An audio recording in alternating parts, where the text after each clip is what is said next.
এই কেন্দ্রিক আলোচনা সভা অর্থাৎ মিরাজের আলোচনা সভার সম্মানিত সভাপতি মহানগরীর সম্মানিত আমির নুরুল ইসলাম, উপস্থিত সম্মানিত মহানগরী নেতৃবৃন্দ, প্রিয় সাংবাদিক বন্ধুগণ, সম্মানিত উপস্থিত সুধী মন্ডলী, একান্ত প্রিয় ভাইয়েরা, আসসালামু আলাইকুম ওয়া রাহমাতুল্লাহ। মিরাজ শব্দটার অর্থ হলো ঊর্ধ্বগাম,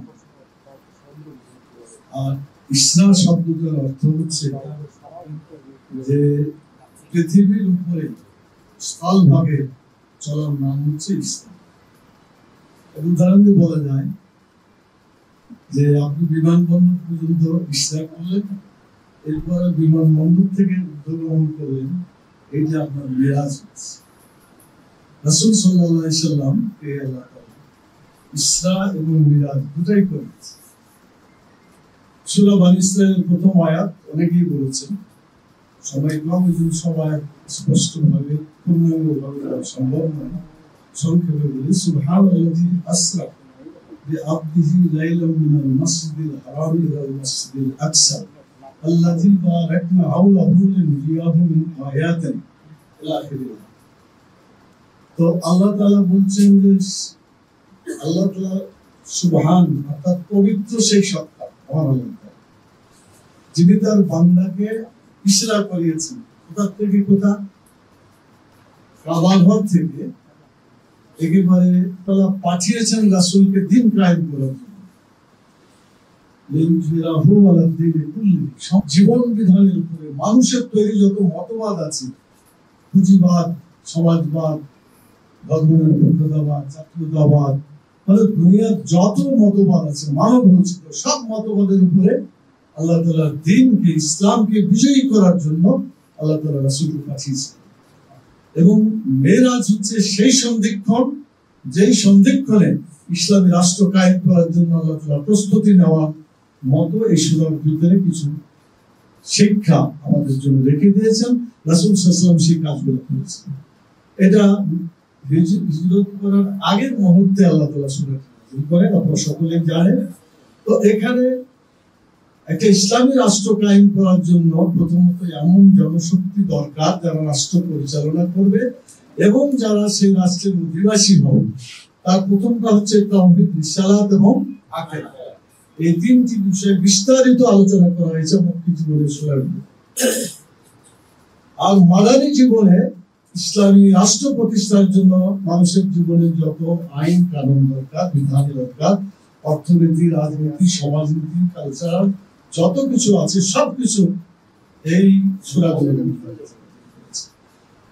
বনী ইসরাঈলের এই সূরাটির এক জায়গায় 14টি দফা, মানে 14টা বিষয় আলোচনা করেছে।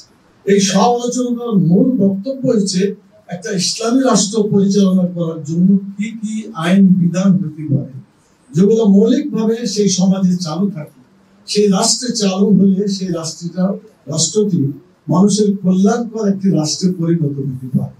মুহাম্মদ রাসূলুল্লাহ সাল্লাল্লাহু আলাইহি সাল্লাম বনী ইসরাঈলে তিনি এই বিষয়গুলো পেলেন, আর হিজরত করে প্রথমেই গিয়ে 47 দফা অধ্যুষিত, 47 দফা সম্বলিত একটি ইসলামী সংবিধান রচনা করলেন মদিনার ইসলামী রাষ্ট্র।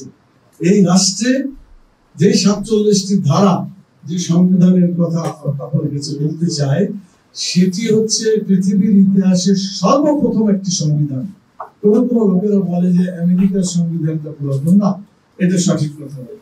আসল কথা হচ্ছে মুহাম্মদ রাসূলুল্লাহ সাল্লাল্লাহু আলাইহি ওয়াসাল্লাম যে ইসলামী রাষ্ট্র মদিনায় করেছিলেন, সেই রাষ্ট্রের যে সংবিধান পৃথিবীর ইতিহাসে সেটাই প্রথম এবং সর্বোৎকৃষ্ট একটা সংবিধান হিসেবে আজও আমাদের মাঝে আছে।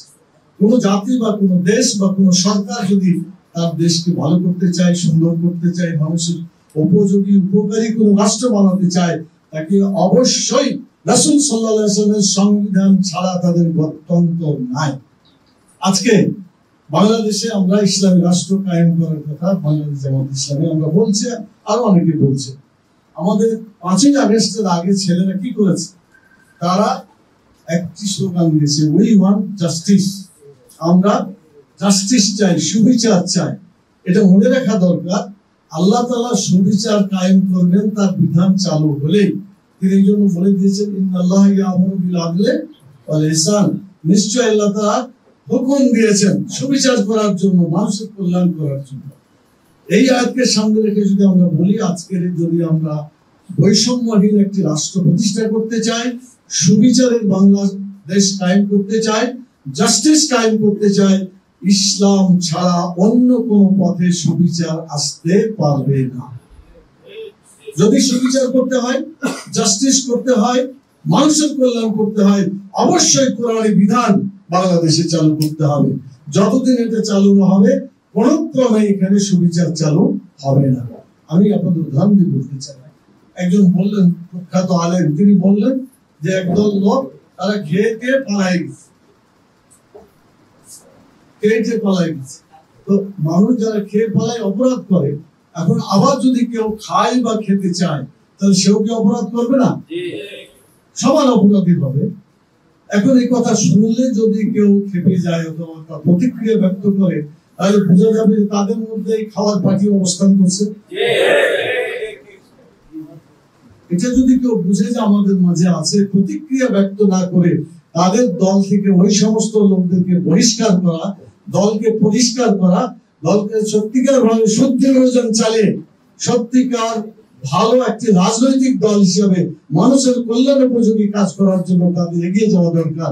প্রতিক্রিয়া ব্যক্ত করে দলও পরিশুদ্ধ হবে না, দেশকেও পরিশুদ্ধ করা যাবে না, জাতিকে বিভ্রান্ত করা যেতে পারে, দেশের কোন জনগণের কোন কল্যাণ তারা করতে পারবে না।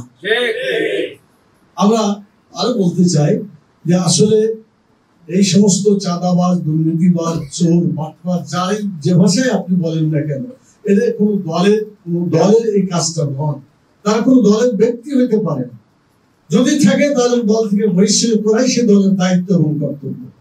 আমরা যত দুর্নীতিবাজ, যত এ ধরনের মানুষের ক্ষতিকারক কাজ করি, সমাজে চুরি করে ইত্যাদি বিভিন্ন ভাবে ক্ষতি করে মানুষকে হত্যা করে, এই লোকগুলাকে সত্যিকার ভাবে সবাই যদি আমরা দল থেকে বের করে দিতে পারি, বাংলাদেশ একটি সুন্দর দেশে পরিণত হবে ইনশাআল্লাহ। আমি এটাই সকল দল, মত, জাতি, ধর্ম, বর্ণ সকলের দৃষ্টি আকর্ষণ করছি। আসুন বাংলাদেশকে সুন্দর করার জন্য, দেশ পরিচালনার জন্য যারা চেষ্টা করছেন, যারা এই সমাজ এবং রাষ্ট্রকে পরিচালনার স্বপ্ন দেখছেন, অতীতে কাজ করেছেন, এখনো করছেন, ভবিষ্যতেও করবেন, সকলেরই উচিত মানব রচিত মতবাদ বাদ দিয়ে ইসলামী রাষ্ট্র তথা বনী ইসরাইলের 14 দফা যে কথা আল্লাহ তাআলা কোরআনে বলেছেন, মেরাজের শিক্ষা হিসেবে আমরা যেটা নিতে পারি, এই 14 দফা যেখানে বলা হয়েছে মানুষ শিরক করবে না, পিতামাতার সাথে ভালো ব্যবহার করবে, ওজন ভালোভাবে দিবে, জেনা ব্যভিচার করবে না, অনেক কথা আছে, আপনার বাড়িতে পড়ে নেবেন। আমি অনুরোধ করবো আমাদের সাংবাদিক বন্ধুরা যদি ভালো করে পড়তে চান, জানতে চান, তাদেরকেও আমি পরামর্শ দেবো, আপনাদের জন্য এটা দরকার। সূরা বনী ইসরাইলের বাংলা অনুবাদটা আপনারা পড়ে দেখবেন, সুন্দরভাবে সে কথাগুলো বলা আছে। আমি এখন শেষ করার জন্য কয়েকটি বিষয় আপনাদের সামনে বলে শেষ করতে চাই। এখন যেটা বলতে চাই, মেরাজের একটা দৃশ্য দেখা গেছে যে একটা লোক তার শরীর মাথাকে একজন লোক পাথর দিয়ে মারছে, ভাঙছে এবং চুরি এত করেছে কল্পনা করা যায় না। আজকে পত্রিকায় দুটা খবর, একটা খবর দেখা গেল যে একটা কম্বল 200 টাকার কম্বল তারা দেখাইছে 24 টাকা, 5 গুণ বেশি হলো, 12 গুণ বেশি দেখবে। আর বালিশের কথা তো আপনারা জানেন, বালিশের দামের মূল্য তো এর আগে জানেন আপনারা, এভাবে তারা করছে। তো এইভাবে আমরা দেখতে পাচ্ছি যে পতিত স্বৈরাচার যেভাবে অন্যায় জন্য অত্যাচার নির্যাতন করেছে, আল্লাহ তাআলা তার শেষ পর্যন্ত ফয়সালা এটা করেছে যে তারা এদেশ থেকে পালাতে বাধ্য হয়েছে।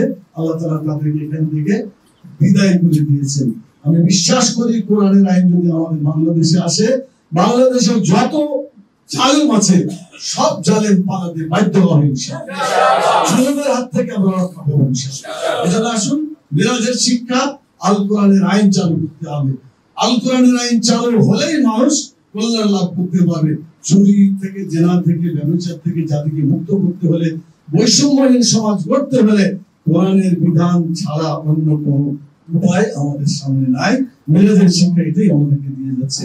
আমরা রাসূল সাল্লাল্লাহু আলাইহি ওয়াসাল্লামের মতো কোরআন এবং সুন্নাহ অনুযায়ী একটি ইসলামী রাষ্ট্র, একটি জনকল্যাণমূলক রাষ্ট্র বাংলাদেশকে গড়তে চায়। এই বাংলাদেশকে গড়ার জন্য আপনারা কি তৈরি আছেন? ইনশাআল্লাহ চাইতে অনেক বেশি ত্যাগ স্বীকার করে হলেও এই সুযোগে বাংলাদেশকে একটি ইসলামী রাষ্ট্র প্রতিষ্ঠার জন্য আমাদের চূড়ান্ত সংগ্রাম চালিয়ে যেতে হবে। আমরা হয় বিজয়ী হব, নয় শহীদ হব। বাংলাদেশকে ইসলামী রাষ্ট্র করবই করবো ইনশাআল্লাহ। এই শপথ এবং এই সিদ্ধান্ত মেরাজের শিক্ষা হোক আমাদের জীবনে।